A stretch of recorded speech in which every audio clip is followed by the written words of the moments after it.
राधे रंग तुझा गोरा, राधे रंग तुझा गोरा, सांग कशाने रापला. राधे रंग तुझा गोरा, सांग कशाने रापला.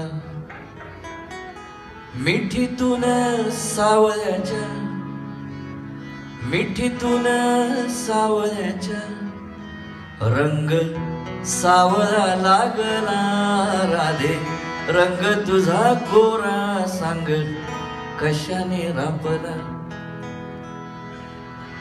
राधे कुंतल रेशमी, सैर भैर ग कशाने. कृष्णाचं अस्तित्व हे म्हणलं तर आहे, म्हणलं तर नाही, या सीमारेषेवरच. या संदर्भात मला दोन फार छान ओळी आठवतात. शिवप्रिया सुरे म्हणून कवयित्री, त्यांच्या ओळी आहेत की आठवणीतून राधे नको वाहून जाऊस, आठवणीतून राधे नको वाहून जाऊस, म्हटला तर मुकुंद किंवा नुसता पाऊस. तर हा संदर्भ आहे. राधे कुंतल रेशमी, सैर भैर ग कशाने, उधळले माधवाने. असं तुला वाटतंय? उधळले माधवाने किंवा नुसत्या वाऱ्याने, उधळले माधवाने किंवा नुसत्या वाऱ्याने. राधे नुरले कशाने, तुझा वस्त्राचेही भान. वस्त्राची शुद्ध नाही. राधे नुरले कशाने, तुझा वस्त्राचेही भान.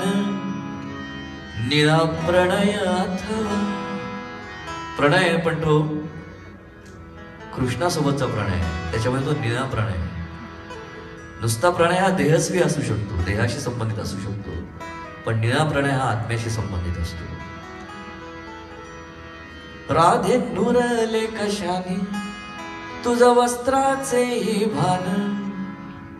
निळा प्रणय अथवा एका बेभानाचे ध्यान. निळा प्रणय अथवा एका बेभानाचे ध्यान. आणि राधेच्या प्रेमामध्ये किती सामर्थ्य आहे बघा.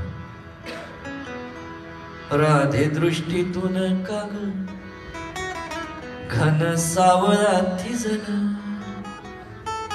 तो ढग सुद्धा सावळा आहे. राधे दृष्टीतून काग घन सावळा थिजला. इथे तुझ्या डोळा पाणी, इथे तुझ्या डोळा पाणी, तिथे मुरारी भिजला.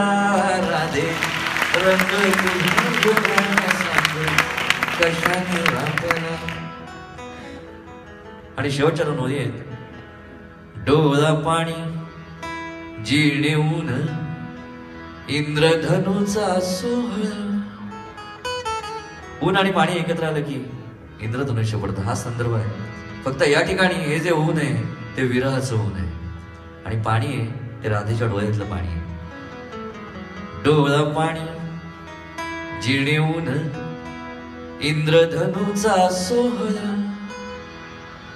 पुसटले साती रंग, पुसटले साती रंग, एक श्रीरंग उरला. रंग तुझा गोरा, सांग कशाने